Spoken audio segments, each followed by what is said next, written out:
all the men, I wish all women a happy International Women's Day.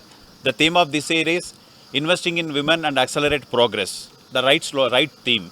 We need to invest, and Life Care always supports investing in female education and healthcare, which will ensure in their progress. Siku ya leo tunafurahia kwa sababu kama Life Care Hostel tumesherekea pamoja na wagonjwa wetu ambao wametutembelea siku ya leo, na wale ambao pia wako nyumbani na sio wagonjwa.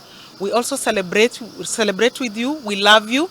Hapa kama wamama tuko na section department ya wamama ambayo inaweza saidia wamama kwa masuala ya wamama. Tuko na resident gynecologist na tuko na also visiting gynecologist. So kama mama, always make appointment with your gynecologist so that akuangalie hata kama hauko mgonjwa, but make sure that una keep mama wako ukiwa healthy. Make sure kwamba unatembelea daktari, una make appointment na daktari at Life Care Hostel. Tuko na panel ya gynecologist, unaweza choose any of your choice ambayo atakuhudumia. I'm a patient at Life Care Hospital in a female ward, undergoing some investigations, and I'm also here for further management.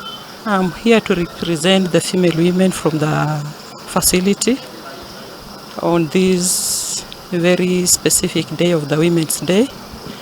I'm happy, first of all, to be a woman of this world or of this country.